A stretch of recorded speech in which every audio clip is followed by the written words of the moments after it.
বর্ষাকালে চলন বিলের চেহারাটা যেন বদলে যায়। চারদিকে শুধু পানি আর পানি, আর মাঝখানে যে ছোট ছোট দ্বীপগুলো দেখতে পাচ্ছেন সেগুলোই আরও চলন বিলের সৌন্দর্য বাড়িয়ে দেয়। অসাধারণ। শুনেছি এই মাজারটিকে ঘিরে অনেকে অনেক রকমের অলৌকিক কথা বলে থাকে। এর সত্যটা কতটুকু এটাই আপনাদেরকে তুলে ধরবো এই ভিডিওর মাধ্যমে।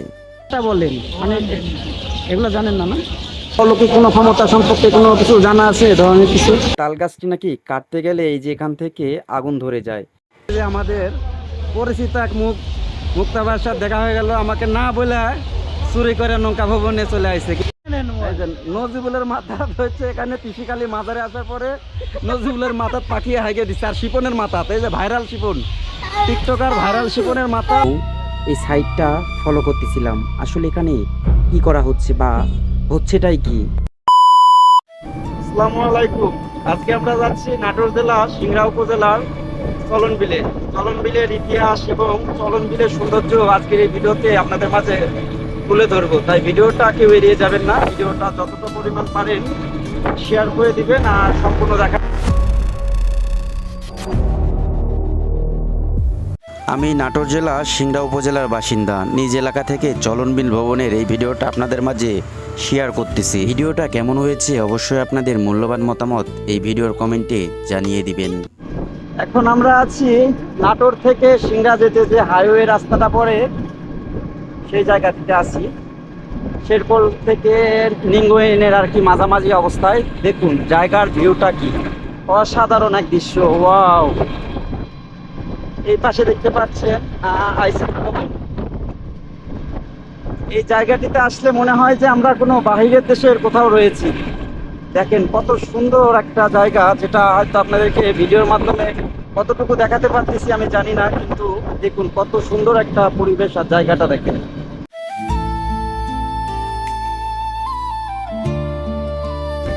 দেখতে দেখতে আমরা নাটোর থেকে সিংড়ায় চলে আসলাম। আর আজকের এই ভিডিওর মাধ্যমে আপনারা জানতে পারবেন বাংলাদেশের যে কোনো জায়গায় থেকে এই কৃষিকালী মাজারে কিভাবে আসবেন বা এই চলন বিলের সৌন্দর্য জায়গাগুলো কিভাবে উপভোগ করবেন। আজকের এই ভিডিওর মাধ্যমে সম্পূর্ণ কিছু জানতে পারবেন, তাই ভিডিওটা শেষ পর্যন্ত দেখতে থাকুন। এটাই হচ্ছে সিংড়া চলন বিলের গেট। এই গেটের কাছ থেকে মাত্র 10 টাকা ভাড়া দিয়ে আপনারা চাইলেই খুব সহজে নৌকা ঘাটে যেতে পারবেন। আমরা যেহেতু নাটোর থেকে এসেছিলাম, তো এই ভাইয়ের অটোটা রিজার্ভ করে নিয়ে এসেছিলাম।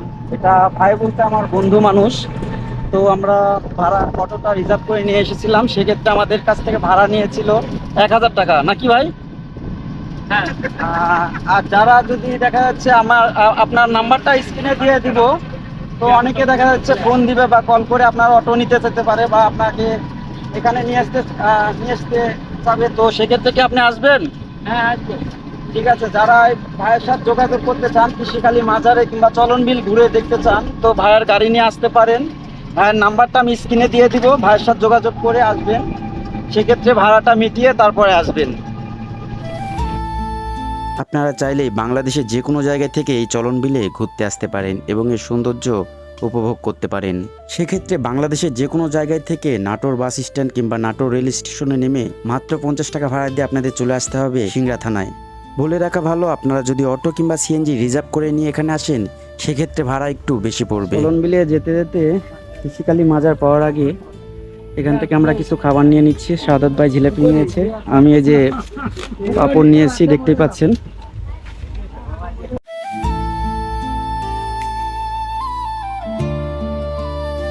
আপনারাও চাইলে নৌকায় ওঠার আগে নৌকাঘাট থেকে এরকম খাবার কিনে নৌকায় উঠতে পারেন। নৌকাঘাটে এসে মনে হচ্ছে জীবনের সবচাইতে বড় ভুল করেছি এই চলন বিলে ঘুরতে এসে। সবচাইতে বড় বিপদে পড়ার কারণ হচ্ছে আগামীকাল ছিল শুক্রবার, আর শুক্রবার হওয়াতে চলন বিলে অনেক পরিমাণ মানুষ এবং গাড়ি ছিল।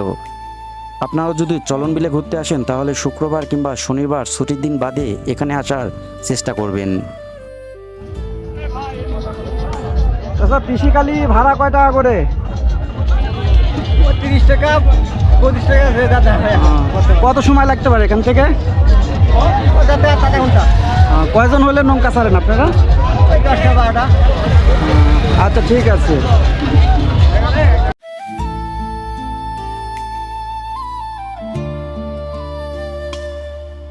বর্ষাকালে বিল যেন একেবারেই অন্যরকম হয়ে যায়।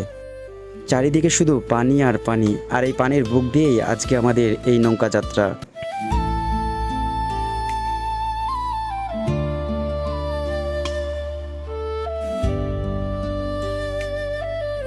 চলন বিল শুধু একটি জলভূমি নয়, এটি নাটোর, সিরাজগঞ্জ ও পাবনা অঞ্চলের মানুষদের জীবন জীবিকার সঙ্গেও গভীরভাবে জড়িয়ে আছে।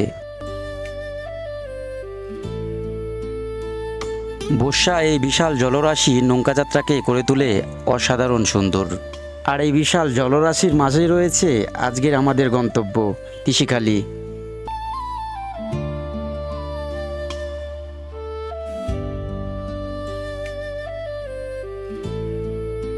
প্রকৃতির এক অনন্য সৌন্দর্য উপভোগ করতে করতে আমাদের গন্তব্যস্থলে রওনা দিয়েছি।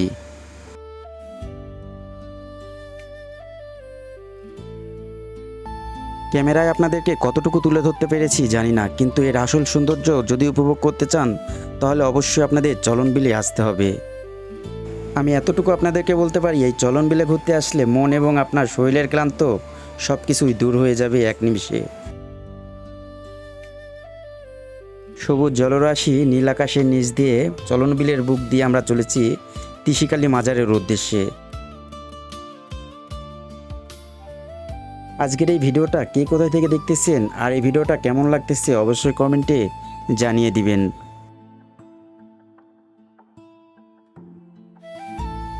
বর্ষাকালে চলন বিলের চেহারাটা যেন বদলে যায়।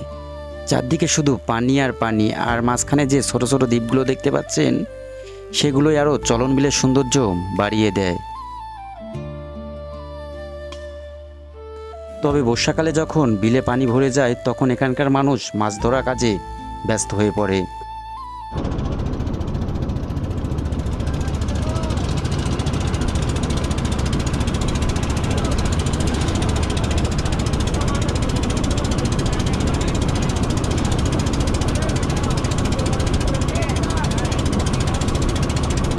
জেলেদের নৌকা নিয়ে বিলের বিভিন্ন জায়গায় মাছ ধরতে দেখা যায়, আর এই মাছ ধরায় অনেকের পরিবারের আয়ের অন্যতম একটি উৎস।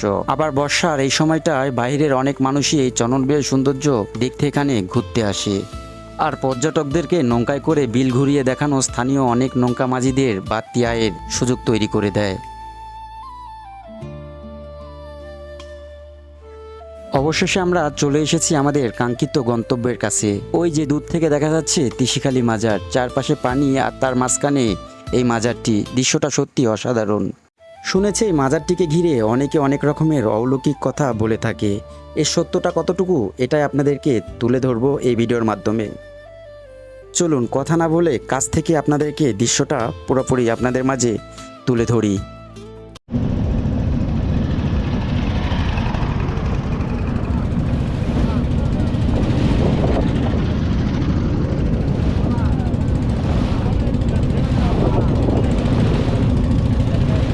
অনেক জল্পনা কল্পনা শেষে অবশেষে আমরা চলে আসলাম সেই ঐতিহাসিক তিশিখালীর মাজারে। এই মাজারটি সম্পর্কে অনেকে অনেক রকমের অলৌকিক ঘটনার কথা বলে থাকে। চলুন আজকের এই ভিডিওর মাধ্যমে আপনাদেরকে সেগুলো ঘটনা তুলে ধরব।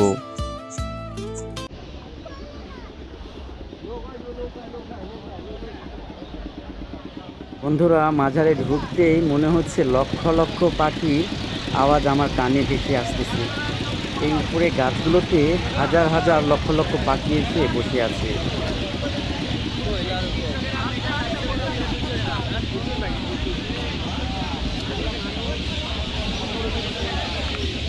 হাট থেকে নেমেই সামনে আসতেই লক্ষ্য করলাম লক্ষ লক্ষ পাখির এখানে কোলাহল। এই কারণে হয়তো আজকের এই ভয়েসটা আপনাদের শুনতে একটু অসুবিধা হতে পারে। সাময়িক এই অসুবিধার কারণে আন্তরিকভাবে দুঃখিত আপনাদের কাছে। এটাই হচ্ছে ঐতিহাসিক হযরত ঘাসি দেওয়ানের মাজার। চলুন ভিতরে ঢুকে আপনাদেরকে দেখাই। আগে আপনাদেরকে বলি, মাজার সম্পর্কে আমার তেমন কোনো ধারণা নাই। এখানকার খাদেম যিনি আছে তিনার কাছ থেকে মাজার সম্পর্কে কিছু আইডিয়া নিব। হযরত ঘাসিপীর রাদিয়াল্লাহু। আচ্ছা আচ্ছা আচ্ছা, মাজারটি মানে কতদিন হচ্ছে এটা সম্পর্কে মানে জানেন কি? মাজারটি কত বছর হচ্ছে? হ্যাঁ, মাজারে মানে প্রতি বছর ওরুজ বা যে মেলাটা বলেন মানে এগুলো জানেন না? বন্ধুরা, এখানে যে মানুষটিকে দেখলেন সে মানুষটি আমাদেরকে এই তিসিকালী মাজার সম্পর্কে ঠিকমতো আইডিয়া বা তথ্য দিতে পারতেছিল না। তিনি বলছিল তিনার নাকি বাবা আছে, তাকে ডেকে আনলে তিনি তথ্য দিতে পারবে। তাই তিনি তাকে ডাকতে গিয়েছে, সেই ফাঁকে মাজারের কবরস্থানের ভিডিওটা আপনাদের মাঝে তুলে ধরলাম। আসসালামু আলাইকুম কাকা। ওয়ালাইকুম সালাম। তিসিকালী মাজারের ইতিহাস সম্পর্কে যদি আমাদের একটু বলতেন আর কি। না, পাড়াটা অলিগনে দেশে আছে, দেশে হেরাত করছে। এমনি এই পথে আমাদের গিয়ে দিনের ফল খাইছিল, তার জন্য আল্লাহ রহিত তার কাছে আমার চলে আসছে এই গ্রামে একজনের ফসল খেলবে দিনে পর। যেহেতু 12 বছর আমার গোলামি করতে হবে, তাই এই উনি ঘাসি দেওয়ান এই গাইয়া ঘোষের বাড়ি 12 বছর গরু চড়াইছে মাঠে, ঘাস কাটিছে। 12 বছর ধরে ইনার পূর্ণ হয়ে গেছে, আর তো থাকি না। তখন ওই যে দুটো মাজার আছে আরো আকালে বলেছে এই আমরা 12 বছর হলে গোসল করিনি ভালোভাবে, গোসল খোলা পানির যা একটা গোসল করে আসি, ব্রিজ খাওয়ালে নিয়েছে জলের মধ্যে নামিয়েছে, আর তারপরে আর আচ্ছা, মাজারটি কত বছর হচ্ছে স্থাপন হয়েছে এখানে? তা 500 বছর। 500 বছর। আর এখানে প্রতি বছর ওরুজ বলেন বা যে মেলাটা হয় প্রতি বছরে আর কি কোন সময় হয়? এটা এই চৈত্রি মাসে যে চাঁদ উঠে চাঁদের 8 তারিখে। আচ্ছা, হযরত ঘাসি দেওয়ান রাদিয়াল্লাহু আর কি এর অলৌকিক সম্পর্কে কোনো ক্ষমতা বা অলৌকিক কোনো ক্ষমতা সম্পর্কে কোনো কিছু জানা আছে এ ধরনের কিছু? 500 বছর আগেকার দিনই তখন দেখাইছে, তখন কিন্তু অনেক ক্ষমতা দেখাচ্ছে। আচ্ছা, আমি শুনেছি এখানে নাকি একটা বড় একটা তাল গাছ আছে, ওই তাল গাছ নাকি কাটা যায় না আর কি। দুইটা তাল গাছ ছিল, একটা মানে কাটেছে আর একটা কাটা যায় না আর কি। আচ্ছা ঠিক আছে, ঠিক আছে কাকা। এই মাজারের পিছন সাইডে আসার পরে আমরা লক্ষ্য করলাম এখানে একটা মসজিদও আছে। দেখতে পাচ্ছেন, এটা হচ্ছে তিসিকালী জামে মসজিদ। আর এই মসজিদের পাশে তাল গাছকে ঘিরে অনেক রহস্য রয়েছে। এখানে নাকি 2টা তাল গাছ রয়েছিল, একটা তাল গাছ কাটার পরে অবশিষ্ট আরেকটি তাল গাছ রয়েছে। এই তাল গাছটি নাকি কাটতে গেলে এই যে এখান থেকে আগুন ধরে যায়। এটার কতটুকু সত্যতা আছে কিন্তু জানি না, কিন্তু স্থানীয় কিছু মানুষ এটা দাবি করে। বাজারের আশেপাশে অনেক দোকান দেখলাম, এখানে ঘুরে দেখার মতো সেরকম কিছু নাই, কিন্তু অনেক দোকানপাট আছে এখানে। বাজারের এই সাইডটিতে আসার পরে দেখতে পেলাম বিভিন্ন জায়গা থেকে নৌকা ভবনে এই মাজারটিতে অনেকে আসতেছে।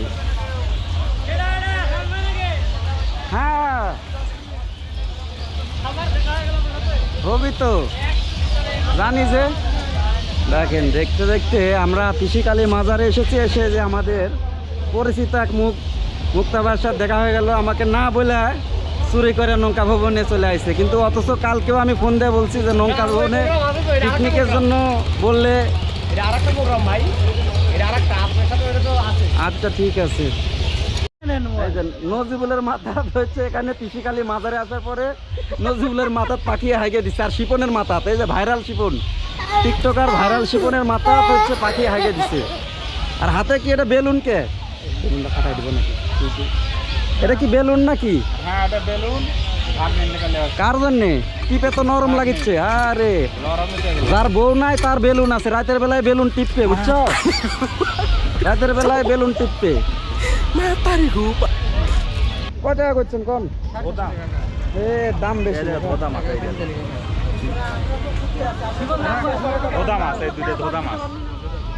কত টাকা দেবি কাকা? না থাকবে। আর আমার যাওয়া তো মেলাখন দেরি হবে না, এটা হচ্ছে বড় সমস্যা। না থাকবে, ও দাম বেশি হচ্ছে তো। 500 টাকা বলেছে কাকা। তিসিকালী মাজারে ঘুরতে এসে মাছ কিনে ফেললাম।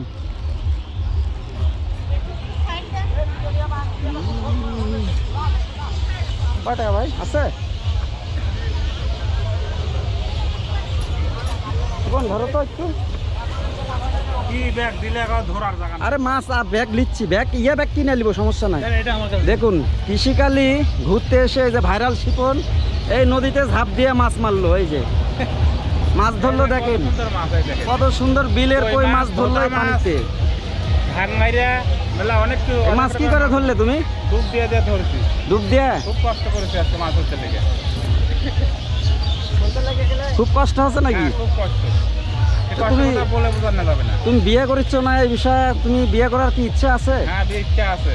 তাহলে এই ভিডিও দেখে কেউ যদি তোমার প্রেমের প্রস্তাব দেয় বা তোমার জন্য পাগল হয়, দেখা যাচ্ছে তোমার বাড়ি তুটে আসে, তুমি কি বিয়ে করবে? হ্যাঁ, রাজি। আচ্ছা, এই ভিডিও দেখে এই যে ভাইরাল শিপন মান্নাক যদি কেউ বিয়ে করতে চান, তাহলে হচ্ছে ভাইরাল শিপন মান্নার সাথে যোগাযোগ করবেন। এই দেখেন, শিপনের রাইতে টিপার জিনিস চলে গেল।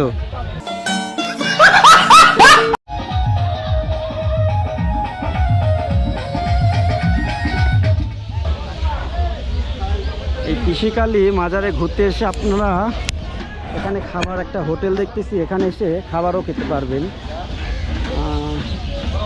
এখানে পেঁয়াজি আছে, সিঙ্গারা আছে, সিঙ্গারা ফুচকা আছে মনে হয়।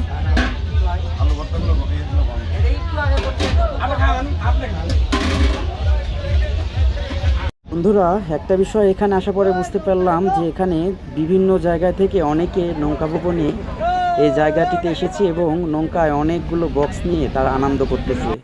সন্ধ্যার আগ মুহূর্তে যখন আমরা মাজারটির পিছন সাইড দিয়ে বাড়ির দিকে আসতেছিলাম, হঠাৎ অনুভব করতে পারলাম গা যেন কেমন যেন ভারী হয়ে যাচ্ছিল। এখানে লক্ষ্য করে দেখলাম আধ্যাত্মিক কিছু মানুষ এখানে দাঁড়িয়ে আছে, কিছু মানুষ শুয়ে আছে। বুঝতে পারলাম না এই জায়গাটার রহস্য কী।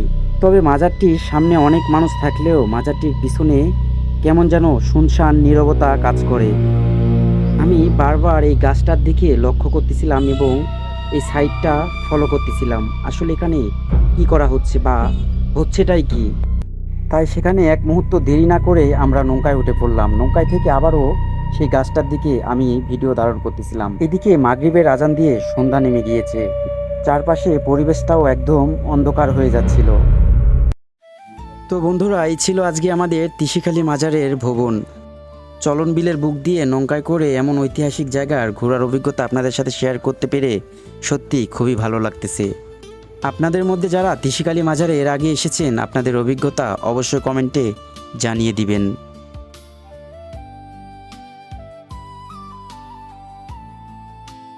আর এরকম আরও ঐতিহাসিক স্থান এবং জায়গার ভিডিও পেতে আমাদের পরিবারের সাথেই থাকুন। আজকের মতো এতটুকুই। ভালো থাকবেন, সুস্থ থাকবেন। খোদা হাফেজ।